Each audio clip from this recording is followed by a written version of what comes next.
Assalamualaikum warahmatullahi wabarakatuh. Perkenalkan, nama saya Baik Ira Damayanti dan teman saya Jaka Bagus Bimantoro akan mempresentasikan tentang teori pertukaran sosial dan emosional. Baik, langsung saja. Saya akan membahas tentang teori pertukaran sosial emosional. Teori pertukaran sosial ini tidak lepas dari pemikiran para teoretikus pertukaran sosial, yaitu John Talbot dan Art Kelly, yang akan memprediksi bahwa hubungan itu akan mengalami masalah. Karena hubungan itu sangat ini tampaknya membutuhkan lebih banyak pengorbanan daripada memberikan penghargaan.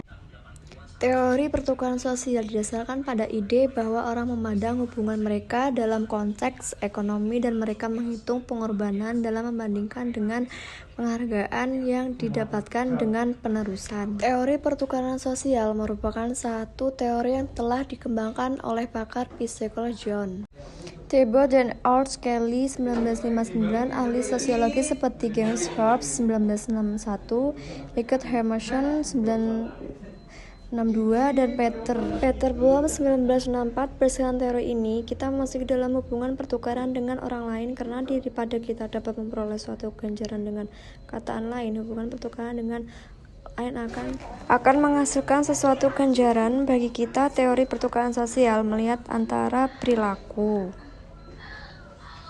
Selanjutnya saya akan membahas tentang pengertian pertukaran sosial emosional.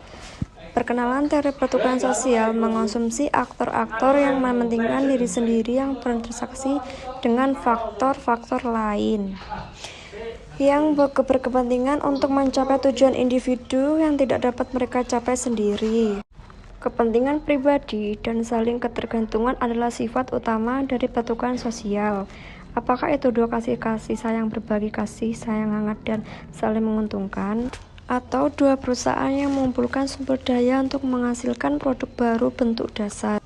Dan selanjutnya, menurut Damasio 2003, ilmu saraf emosi hidupnya segera setelah situasi pasien kembali normal. Damasio 2003, sangat sulit untuk menemukan kasus empiris emosi murni karena dalam situasi normal apapun, emosi tidak dapat dipisahkan dengan kognitis. Kasus ini terbatas pada studi kasus, namun menyajikan contoh langkah yang secara jelas membedakan keduanya. Tidak ada persepsi eksternal untuk diafsirkan secara kognitif, hanya perasaan batin. Kasus ini memberikan ilustrasi gamblang tentang kapasitas emosi untuk mendahului dan menyebabkan garis pemikiran tertentu. Dan selanjutnya, menurut Turner 2005, melihat emosi sebagai pengalaman hidup dengan sengaja menghindari masalah divisi yang canggung tentang apa itu emosi. Tetapi analisis sosiologi tetap pada tingkat fenomenalistis.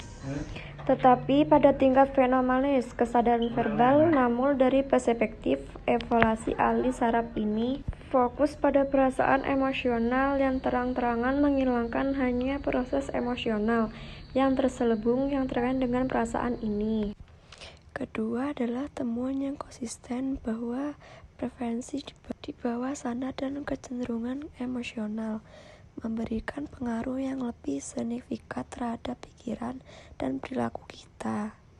Tidak dapat menggunakan kendali sadar atau hal yang tidak diketahui. Jenis informasi ini bukan hanya kepentingan tanggensial sosiologi. Misalnya, temuan lain adalah efek paparan belaka tanpa yang mereka akrabi. Selanjutnya yaitu asumsi dasar teori pertukaran sosial emosional. Hubungan memiliki sifat saling ketergantungan. Dan selanjutnya, hubungan memiliki sifat saling ketergantungan. Evolusi sebagai narasi. Selanjutnya, mengapa otak emosional? Pertanyaan Messi memiliki konfirmasi kuat dari ilmu syaraf dan mengidentifikasi alasan penting mengapa emosi menempati tempat dalam studi otak. Alasan lain dikemukakan oleh sosiologi Warwood dan Nguyen 1992 dalam menyoroti karakter emosi, yang diwujudkan. Mereka menggambarkan bagaimana emosi mendapatkan penghangat ego alien pada kita secara kreatif tidak memiliki oleh kognisi. Itu adalah emosi yang menempatkan keharusan yang mendesak ke dalam tegas sosial, keharus ke dalam moralitis, perasaan ke dalam rasa hormat, dan sengatan ke dalam hati nurani. Selanjutnya yaitu tentang beberapa generalisasi tentang otak emosional.